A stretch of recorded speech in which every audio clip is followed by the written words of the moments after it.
చిన్నారి భూమి మీద అడుగు పెట్టగానే తల్లిదండ్రులు వాళ్లకు నచ్చిన పేరు పెడతారు, లేదంటే వాళ్ళ పూర్వీకుల పేర్లు పెడతారు. కానీ ఓ దంపతులు మాత్రం తమ బిడ్డకు ఏకంగా ఓ దేశం పేరే పెట్టేశారు. అయితే ఆ పని వాళ్ళు వారి దేశంపై ఉన్న దేశభక్తితో చేయలేదు. ఎందుకంటే ఆ పేరు వాళ్ళ దేశంది కాదు, వేరే దేశం పేరు తమ బిడ్డకు పెట్టారు. అంతేకాదు, ఎంతో కష్టకాలంలో ఉన్న తమకు సహాయం చేసిన ఆ దేశానికి కృతజ్ఞతా చిహ్నంగా తమ బిడ్డకు ఆ పేరు పెట్టడం జరిగిందని చెబుతున్న ఆ తల్లిదండ్రులతో పాటు ఆ చిన్నారి ఫోటో కూడా ఇప్పుడు సోషల్ మీడియాలో ట్రెండ్ అవుతుంది.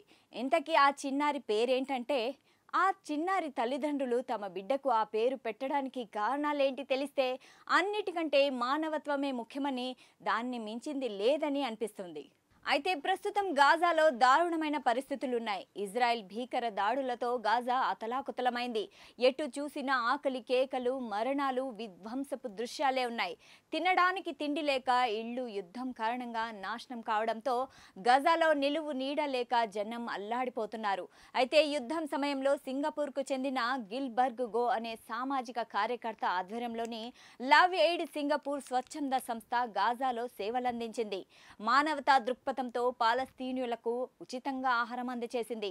ఆ సమయంలో హమ్దాన్ హదాద్ అనే స్థానికుడు అందులో 2 ఏళ్ల పాటు వంట మనిషిగా పనిచేశాడు.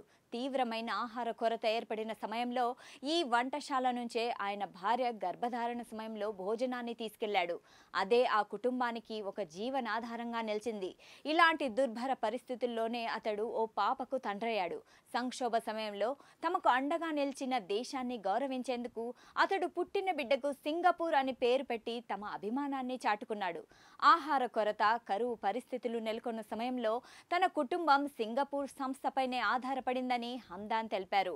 తన భార్య గర్భిణిగా ఉన్నప్పుడు ఆమెకు క్రమం తప్పకుండా ఈ సంస్థ చేసిన సహాయం కారణంగానే భోజనం లభించిందని చెబుతున్నాడు పాలస్తీనా నివాసి హమ్దాద్.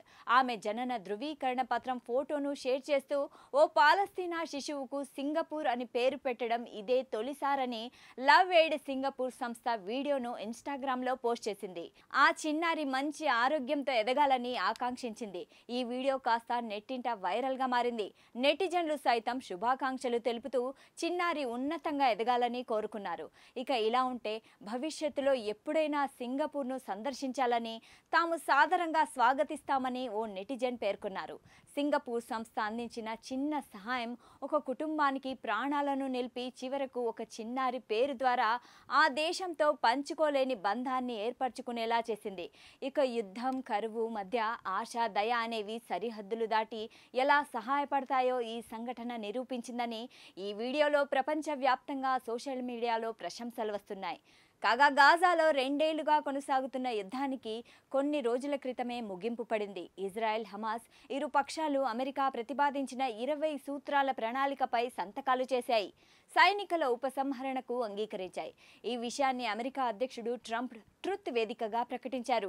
ఇరు పక్షాల మధ్య కుదిరిన ఒప్పందం ప్రకారంగా బందీలు కూడా విడుదలయ్యారు. అయితే హమాస్, ఇజ్రాయెల్ ఇరు పక్షాల మధ్య యుద్ధం మొదలయ్యి నేటికి 2 సంవత్సరాలకు పైగానే అయ్యింది. 2023 అక్టోబర్ 7న హమాస్ మిలిటెంట్లు ఇజ్రాయెల్ మీద విరుచుకుపడి 1200 మందికి పైగా హతమయ్యారు. అలాగే 250 మందికి పైగా బందీలుగా చేరుకున్నారు. ఈ చర్యల నేపథ్యంలో హమాస్ అంతిమమే లక్ష్యంగా చేసుకున్న ఇజ్రాయెల్ గాజాపై విరుచుకుపడి భీకరంగా దాడి చేసింది. హమాస్ ముఖ్య నేతలందరినీ తుదముట్టించింది. ఈ 2 ఏళ్ల పోరులో వేల మంది ప్రాణాలు కోల్పోయారు. 1,00,000 మందికి పైగా క్షతగాత్రులుగా మిగిలారు.